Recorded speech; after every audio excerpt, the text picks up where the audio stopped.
Welcome to the State of the Nation. I'm your host, Mike Sham, and today we are joined by a very important politician in recent South African history, and hopefully an important politician in the future of South Africa, and that is Mr. Mmusi Maimane, who is now the leader of Build One South Africa, that is now an official political party. Yes. Welcome, Mmusi. It's so good to have you. So always a great privilege to be on the State of our Nation, and thank you, Mike, for having me.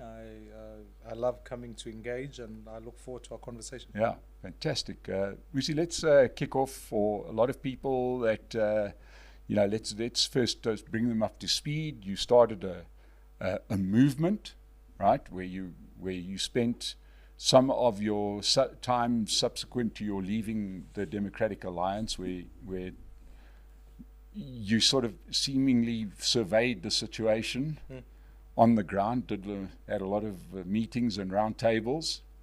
Round table, you see, this keeps on popping up as the round table, and now you're around my table.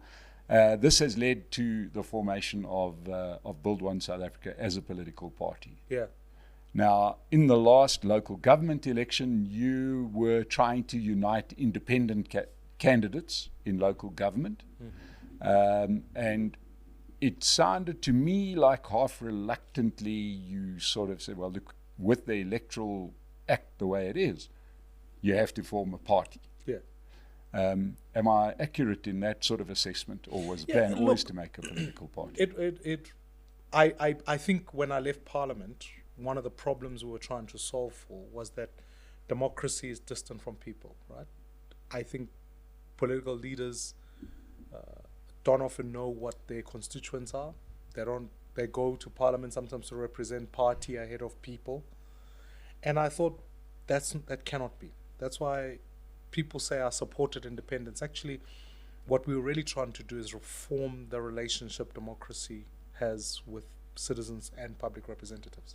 I wanted for politicians to know that they live in communities and that they represent someone, so that you avoid situations where people would come to Parliament and vote for party line, even whilst they knew that it was against the community. But even more seriously than that is use the vote to circumvent legal processes. Like when you say a swimming pool is a fire pool, and you use your vote to advance that logic, that's a problem. It tells you that you are disregarding citizens. So that was the first thing. Second thing is, as I went around communities, it became even more and more that the issues that communities were grappling with, I can sit at National Parliament and discuss state capture. Most South Africans are not bothered about state capture. They get that it's a problem, but it isn't their day-to-day reality. I always say my mother, who lives in Soweto and Dobsonville, doesn't wake up thinking Zondo Commission. She wakes up wondering where the lights are, whether she'll be safe on her walk to work, whether or not her kids will get a good education. That's the question she thinks about. So, but none of those issues are debated in Parliament. In fact, people don't watch Parliament to find solutions for their problems. So I needed to say, how do we fix for that? So we went out, and when we started One South Africa, genuinely, it was an honest attempt of us to fix for that. And when we realized that at national level, we wouldn't be able to get that right, given the vision that we held for this country, to say we can build one South Africa. I mean, in that is a statement that says this country needs building, this country is divided, it's polarized, from an income point of view, a class point of view, a race point of view, all of that. But we could bring citizens together to build genuinely a prosperous country for all. With that vision in mind, I went out and said, how do we facilitate getting public representatives back into Parliament that will stand for the people? And that's all BOSA is. BOSA is the political party that says, let's bring the best people from communities to represent the values that we stand for, the vision we hold for this country, and let's truly make sure citizens are at the center of our democratic project.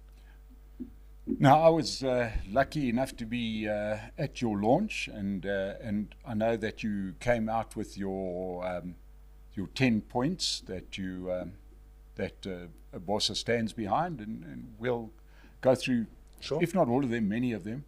But what struck me was almost a little bit of a preamble to that.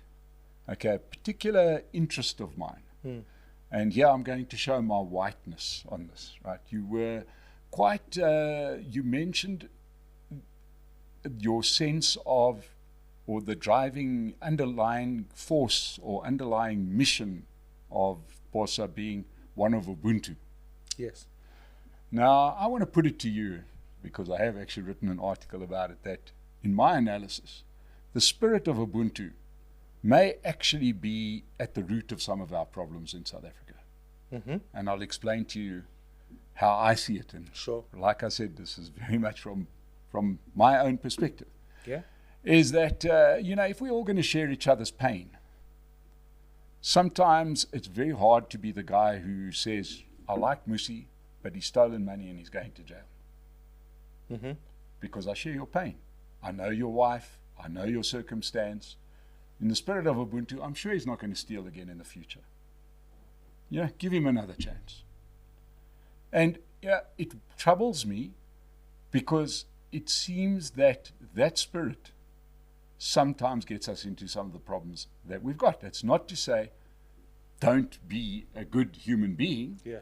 It's just, my reading and potential abuse of Ubuntu is always that. No, I think let me make a couple of comments. The first is you can bastardize anything. Yes. That's the first thing. You can, in the name of Christianity and Sure. the values of Christianity, Yeah. advance some fairly evil things. Yep. And I speak as a Christian. Yep. You can, in the name of whatever ism you want to put, Mm-hmm. whether it's socialism or capitalism, introduce phenomena that can be dangerous. Mm. So anything can be bastardized. Mm-hmm. Second thing is, the principle of Ubuntu does not negate the principle of accountability. Because actually it enhances accountability when I begin to frame the problem that you've just alluded to of corruption, in that you're not just stealing from any nebulous concept, you're stealing from a fellow human being. Ubuntu hangs on the one tenet being that I see your shared humanity. So you make a very important point that says, I see your goodness, I see your fellow humanness, so I've got to share your pain, I've got to share your success. But we fail the second component of that, which is the interconnectedness, which means our threats are common. If we were living a number of years ago, we could look out in our conditions and say, if a snake was to come into this room, then we are both vulnerable to that threat. And therefore we must do everything to protect that. So to me, my dilemma is, in our interconnectedness, we need to enhance the notion that aspects such as corruption, murder, crime, all of the above, eliminate and undermine that value. So when you come out of the heightenedness of that value, accountability is second. And furthermore, Ubuntu isn't just unique to Africa. When you look at Scandinavian countries, they have a practice called building.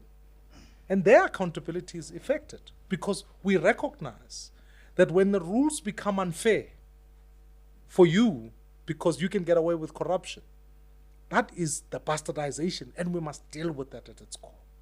So I think what we're fighting for, when I talk about Ubuntu, is understanding those two tenets, our shared humanity and our shared interconnectedness, and ultimately ensuring that accountability is effective.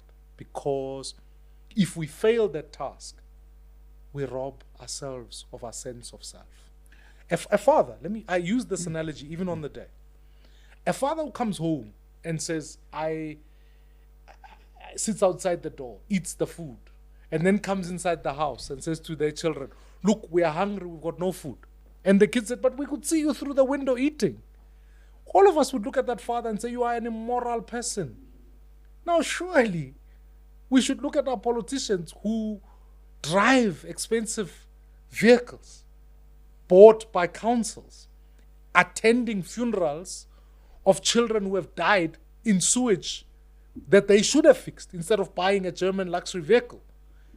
We should look at those people with the same disgust and say it is an offense to our humanity that you would undermine the value of life in that way.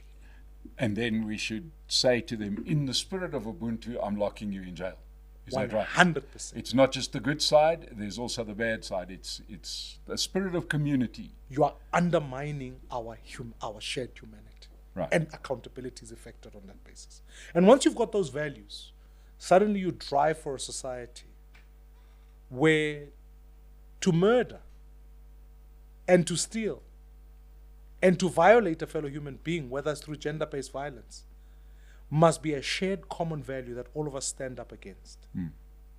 And it rails against concepts historically, such as even a concept like colonialism, as a good example, of coming into a country and saying, I'm going to extract resources out of that country.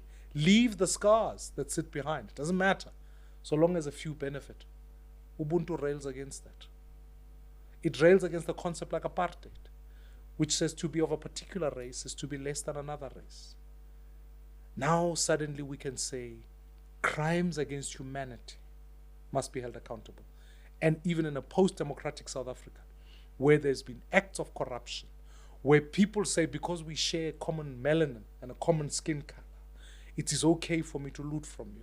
Those people we must look at and say, you are violating our humanity, and we must fight against it. Well, let's...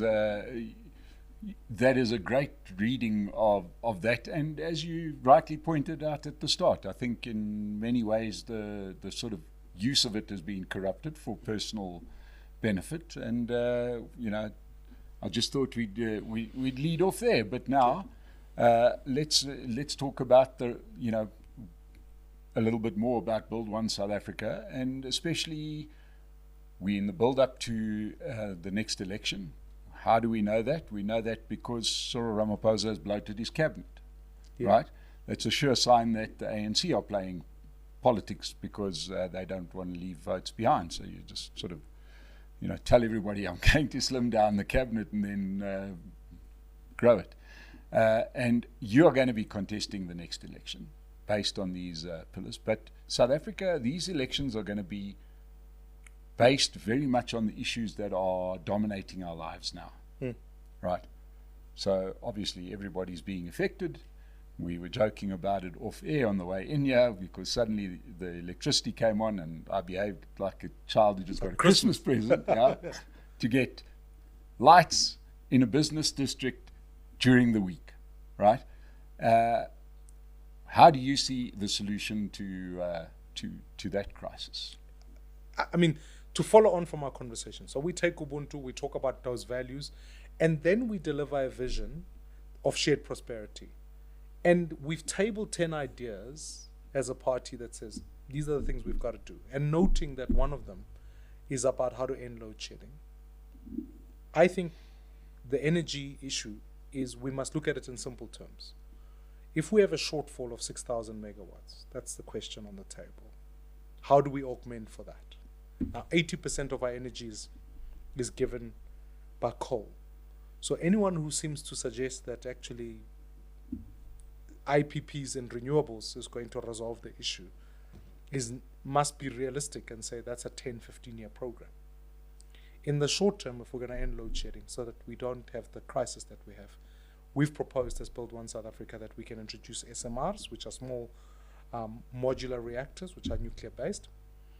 I've worked with a Swedish company that has developed the technology that allows it to be environmentally sustainable in how it uses water. Furthermore, it augments the energy by providing 2,000 megawatts. You build a couple of these things so that actually, as a private sector driven, I think we're going to solve load shedding in the next 2 years, not because the state is clever or not because we fix the coal issues, we may be able to do that, but actually we're going to reduce demand. That's the only path to demand victory. on the grid. Demand on the grid.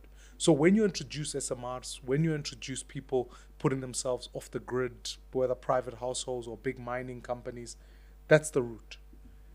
And then only do we when we take the next lot of bid windows where we introduce other renewables coming from there. So Build One South Africa, we're saying at idea 10, give me the union buildings. Day one, we procure SMRs. We can ensure that within the 2 years we don't discuss load shedding, because not only will we have allowed to augment for the 6,000, but we'll ensure that demand is managed. and we can be able to build on from there to transition our energy mix so that it becomes renewable over a period of time.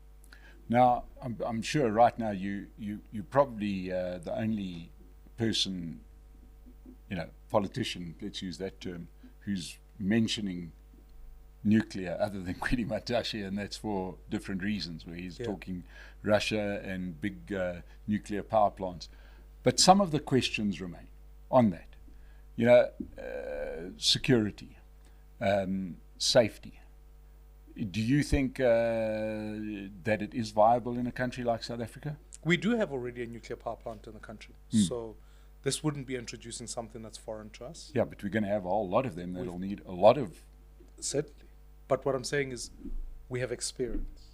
That's a starting point. The second issue is that actually, when you look at the history even around nuclear, the reason why I favor the technology is because we've got to deal with the question of baseload.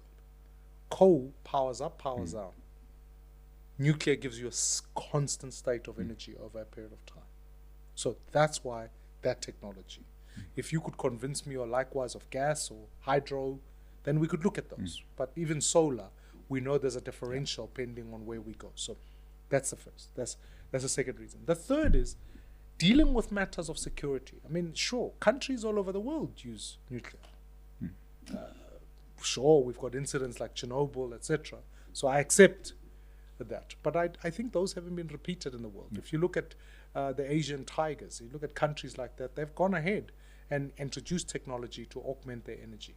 So to me, South Africa must think about its energy supply in this way. We both have a domestic economy and an international economy. We are living in a globalized world where we share skills. No one who sits here today thinks, I've got a program and a code that has been developed in India. They don't think to themselves, oh, well, we see ourselves as part of the global universe. So in that instance, where there are expertise of technology such as nuclear and whatever, let's bring them into the country and do that. Because in other sectors of our society, we've already augmented the skills base with international players, grow our local footprint, and then go from there. So to me, I wouldn't worry about that. Would be the least of my worries. What would be important is to ensure that as we transition furthermore, we can continue with the new tech that's coming through. It so happens, this is not just unique to what Build One South Africa is saying. I think AfriForum, if I'm not mistaken, have gone and procured and are looking at the procurement of that, which means the skill is there and the appetite is there. Why the state is not treating this as a matter of an emergency, I'm not sure. Yeah. Okay, which then sort of takes us into, it's wonderful to hear a solution which is innovative but practical. You mentioned that you have sort of discussed this already with people in other countries, Sweden. Are they using this technology? Yeah, their difficulty is a bit different to ours. They've got heavily regulated energy sector. We are opening up our energy sector. So I think we could accelerate it quicker. It'd be important for Africa. We're going to have to deal. It doesn't matter what technology you use. The other issues that we're not talking about are issues such as our ability to have feed-in mechanisms into our grid. That's going to be an interesting one. How do we move energy from one place to another? They're kind of, if you like, the stock exchange as to how we wheel energy and we can sell it. The splitting off of Eskom so that its generation capacity is but one, but its distribution capacity is another. So there are a lot of dependencies that are in this particular exercise. But I am convinced that if you stop having to find a Minister of Energy, Public Enterprises, and this department and that department, but rather streamline government, don't think that the state is the only solution here. Look at what private sectors are doing, bring them together, and that's why we're a radically centrist organization. So how do we benefit from both and then begin to develop a pathway where citizens can have the security to know that they'll have energy? I'll say this. For me, this issue is a personal war because I'm a child of the 80s. I grew up in Soweto. I know the cattle run. And I call it the cattle run because half of our street will have electricity and the other half wouldn't. So we would all walk with our kettles to the top of the street. They'd fill us up. We'd boil kettles there, come home, and then tomorrow the trip would be reversed. So the issue of energy insecurity has been there since the 80s in my community. That we now have a government, they talk about load reduction in Soweto. They don't just talk about load shedding. It's load reduction. So the citizens of Soweto have days where 3 days can go without electricity. These are citizens who have been burning tires, protesting. All of it has been happening. We have to solve this problem. You can't have, in my case, a problem that's lasted decades. And in load shedding's case, if you are a 15-year-old in this country, you do not know a year where you never had load shedding. That, to me, says we don't just have an energy crisis. We have a governance crisis. Okay, now you mentioned the example of Soweto and you know, the electricity problems. There's also another problem within that same community, and I'll use that as a lead into the next part of the discussion, and that is we've had a problem where in the 80s, for understandable reasons, the freedom movements at the moment, it wasn't only the ANC, but you know, there was this whole concept of making the country ungovernable and not paying your bills, right? The first ANC government chose not to tackle the issue, kick that can down the road, and claim Ubuntu on that, right? You can't ask these people to pay.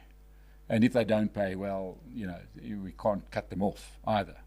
So now you've got a problem where that kind of behavior has spread, and it even spread to the entire market in Gauteng when we just disregarded the e-tolls, right?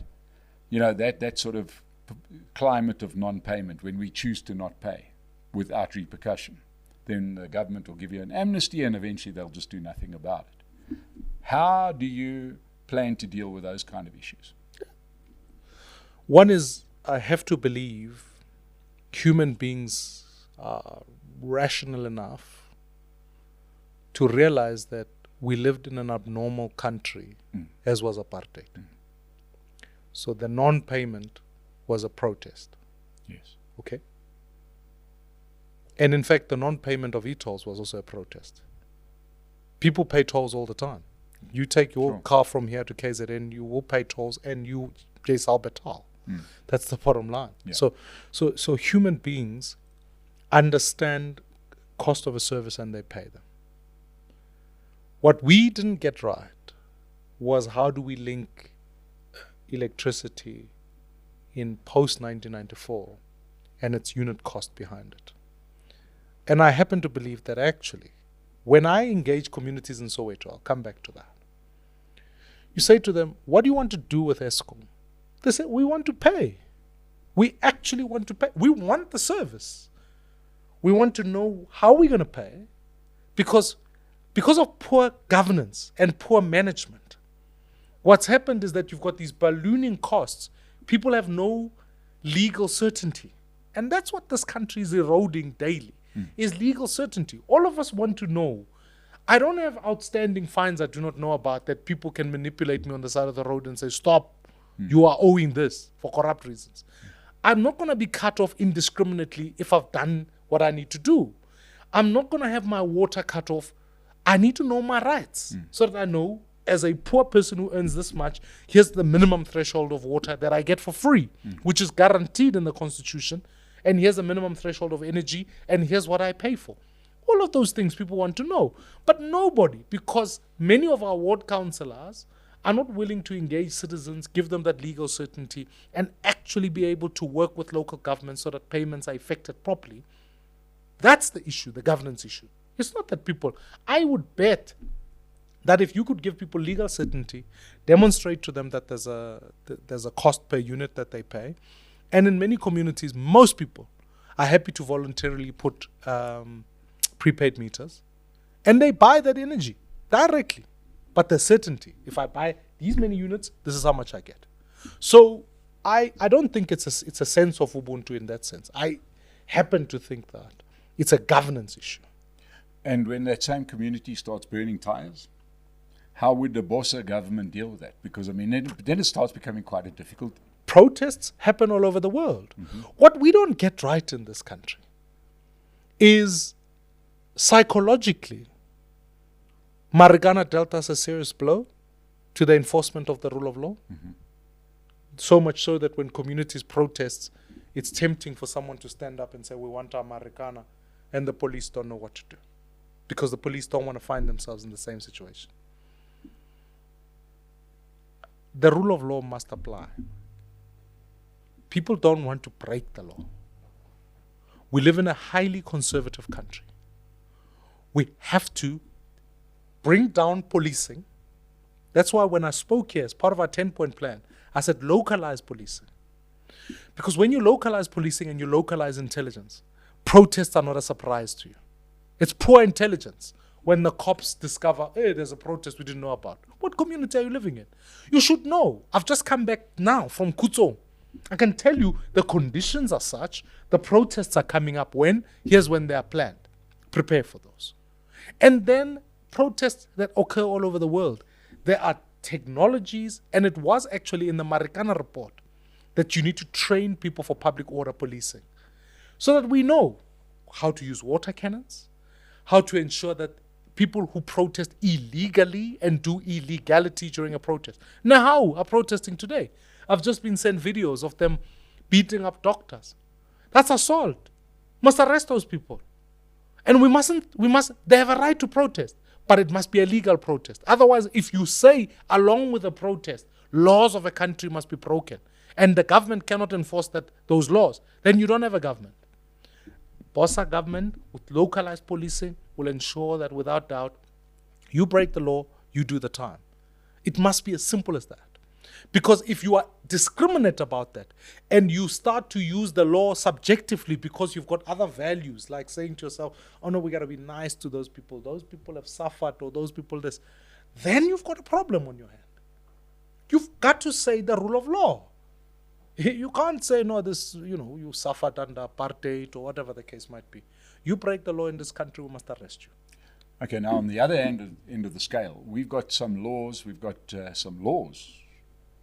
that says we can legally discriminate, and that's in the field of economics. Yes.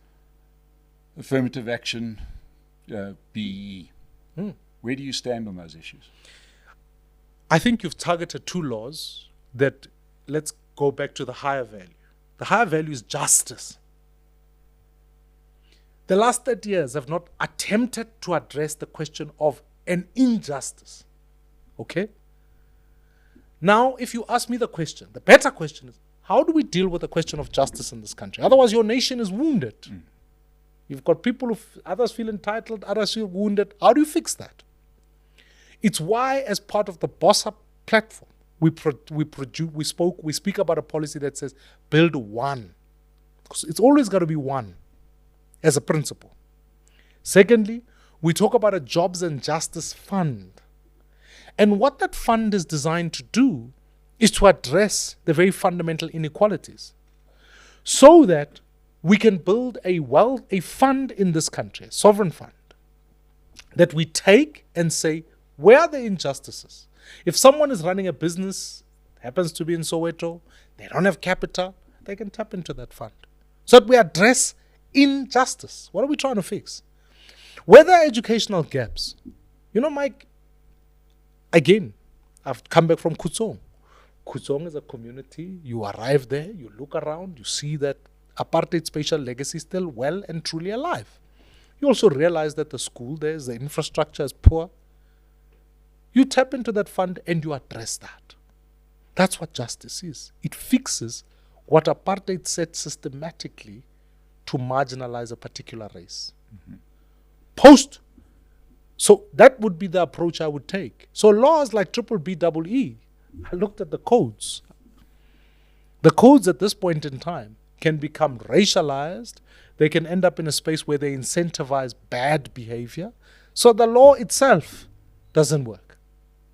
But the principle of redress and justice, I think we must never lose that, because not only is it enshrined in our constitution, The preamble starts off with recognizing the injustices of the past. We therefore commit ourselves. It's not denying the fact that if we're going to build new infrastructure, it's not going to be in Parkhurst or in all of that. It's got to go in this community, Merafong, those communities. That's the reality of our country. So that we build one. So to me, I'd rather look at a fund. I look at people contributing to that fund, and then saying, when it comes to issues such as black tax, that's a very typical thing, where you find a lot of young black professionals who have to fund the schooling of their siblings. It's the nature of our history. Let us give those people a tax incentive so that they address an injustice. So the principle of justice to me is established. Okay. And to be fair, people turn around and they say, well, are you re-racializing when you talk about color? I'm not at all. I'm married to a white South African. We've got mixed race kids. I don't come home and say to my kids and my wife, we are colorblind. Doesn't change that we are all my monies, but I have to pay special attention to my kids. I have to pay special attention to my wife. And so we recognize all of that. I don't want to live in a country where my kids ask me the question, why is Gogo, who's in Soweto, still living like she is, yet Granny, who is from the white side of our family, is living a different life? That's an inequality I don't want them to inherit. So I have to deliberately intervene and make sure that the quality of life in Soweto, which affects the majority of black South Africans, is addressed. So to me, I think, and my wife, who's a white South African, shares that value of justice and wants to contribute to it. Who doesn't share that value? I'm very confused by that particular point you make, right? Because in my experience, I want to know who doesn't share those values. You know what I mean? Because this has been a sort of a central underpinning of this debate. Yes. Is that it's almost there's almost like a terrible slur built in to say that not all South Africans want to improve the situation. Is that true in your finding? Have you found this person who doesn't want to share, who doesn't want the country to grow? I think a lot of people just don't know how to do that. And then what ends up happening is that you use the law to force them to do that. And then they find ways of getting around it. You don't think that when you create especially in the world of business, when you create a law, right, doesn't matter where you go. That's why lawyers exist. But you're not going to find a workaround from an economic sense. All I'm saying is that I'm fascinated by this sort of point where people say, well, we want to do this. We've got it. And I'm trying to find the person who's railing against it. Well, I'll tell you where the issues come. And that's part of what we're trying to fix. I come to a community. I say, guys, here's what we're going to do, right? We got to build multi-storied housing. And if you're going to put up a building in a CBD, I want some of those houses to be available for low-income earners. I want some of those to be available for high-income earners.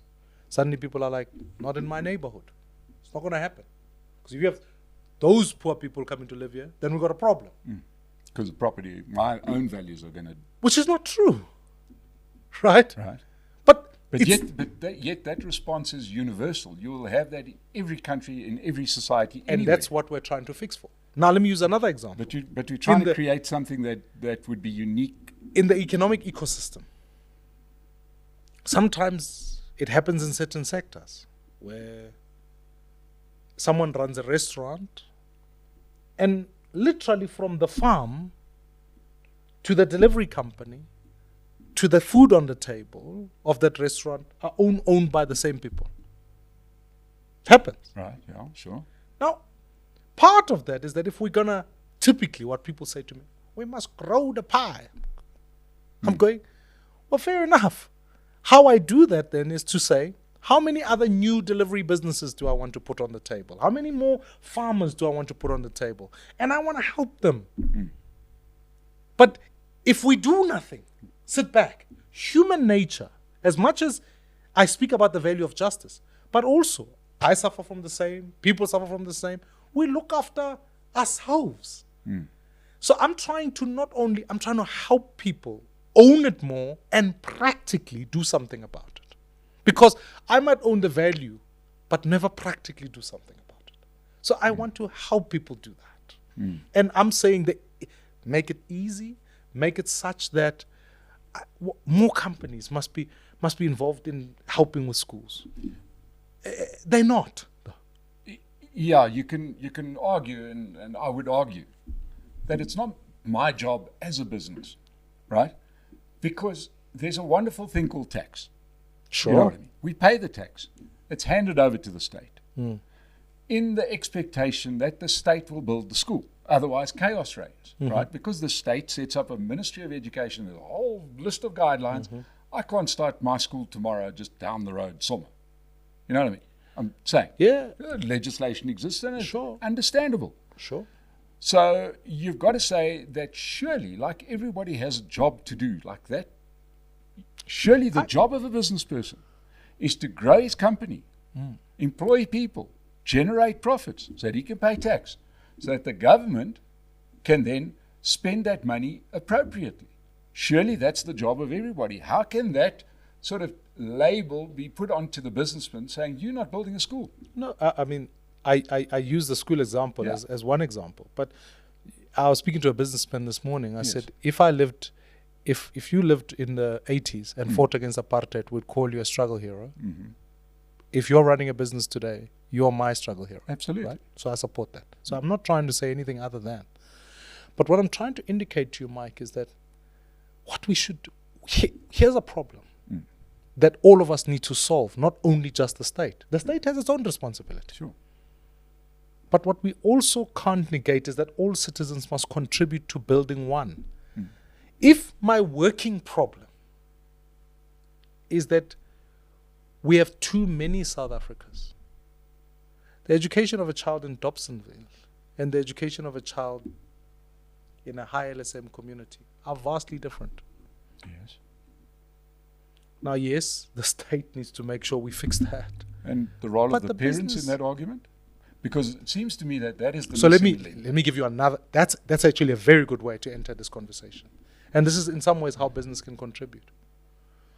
Why would you put up a call center only in this leafy suburb and ask those parents to commute all the way? Would it not be a justice thing to say, and I will use the law that says I'll give you the tax incentive for it, to put a call center in Dobsonville? Why? Because part of the parents contributing to their kids' education is to be there. They are not there because they are getting up at 4 a.m. to get to a call center in Midrand, as an example. So if we're really going to live up to our values, let us also find economic policy that makes that practicable. It's easy for me to stand up and say, I'm going to be a present father in front of my kids. But my advantage is this, is that my kids go to a school 10 minutes in my neighborhood. And it happens to be a good school. But for my upbringing, the 10-minute school in my neighborhood was useless because it was built for apartheid. It was designed to make sure that the quality of output there is not comparable to the school I eventually had to commute to so I can get a good foundation. Okay. Now, in the school that you went to, or the school that your children are going to at the moment, right? Yes.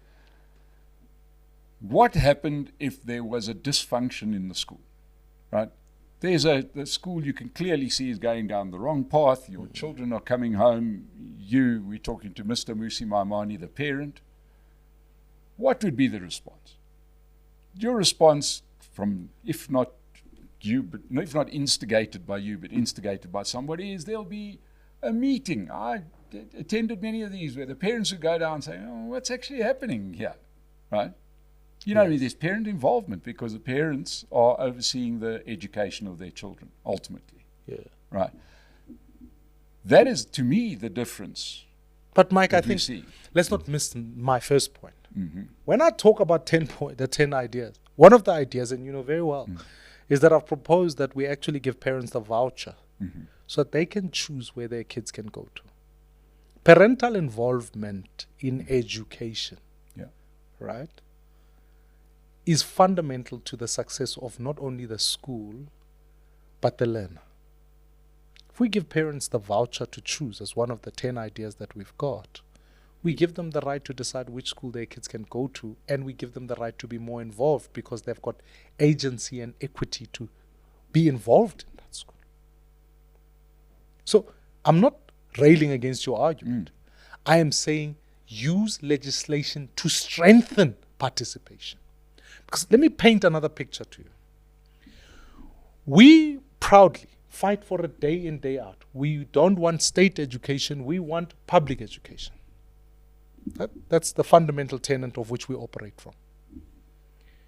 If you want public education, you need to empower parents to be able to grapple with those things. Now you go set up a governing body in Orange Farm, where many of the people who work there, some of them are domestic workers. It's just like that's the community. Not saying that those parents don't know the interests of their kids, but sometimes when they sit and the headmaster just is COSATU sponsored or union sponsored, they don't always know how to enter that debate to be able to hold that principle accountable. Yet the Schools Act gives them the power as the governing body. How can we augment that? And that, to me, is part of the justice question. This is why I want to build One South Africa. It's because I want for an accountant who's an Ernst & Young to be able to go, regardless of the color of their skin, I'm going to go serve in that governing body because you know what? I can bring resource. I can bring social capital. I can help so that the community benefits from the school. We start with the basic building block of society, which is how do we help strong families emerge? Well, that's not only just a values question, it's an economics question. Apartheid understood the dismantling of that, and it understood it in this way. It said, I will ask migrant labor to occur. I will force mothers to work, to go raise other people's kids, whilst their kids are lingering in townships. That was part of it. Fixing that is an economics question. To say, don't put a call center where it's already concentrated in Sandton, because internet is internet. Bandwidth is bandwidth. Put it in a community, in a historical township. Demonstrate as a corporate citizen that you want people to work, play, and live closer to home. You suddenly begin to change the dynamic of family. You are asking parents not to leave too early and to come back too late at night. You stabilize society. That is, and if you could give people tax incentives for that, and if you could say to someone, you want to start a business? The township economy, which is one of the 10 points, by the way. If you stimulate, I think it's point 1 of the 10 points, stimulate township economies. It's not just because we think the GDP in townships is actually, if you take a township like Soshanguve, is over 2 billion rand. It's not always all formalized, but that's not my question. My question is, how do I get alongside the guy who's running that business so that he's closer to home, he can participate in his kids' education? I'm not a victim, Mike, but I've been to my son's cricket matches, my daughter's netball matches, more for each one of them than my parents could have the opportunity to ever come to one of my games of any kind. So it was just impossible. You work for a factory. You are not suddenly going to go, hey, I'm going in the afternoon to go watch a cricket match. You have no agency. Fixing the value of family is an economic empowerment question. And Mmusi, you know, we could be here all day, you know that. But I've just got to leave you with one question. Does it trouble you that maybe in 10 years' time, your children are going to vote for Gate and McKenzie? You see, and that's what I'm trying to fix for, is so that if your question genuinely is about, are we always going to be vote on racial lines? Yeah, then we've got trouble. Then cancel all elections from here. Just ask Stats SA to give us the census report and then say, black parties, you can participate here, white parties, colored parties here. If we win, if we win, build One South Africa. Yeah. When we win, then I can see it possible that you could elect a white South African who could represent black and white people, that you could elect a black South African who could elect black and white people.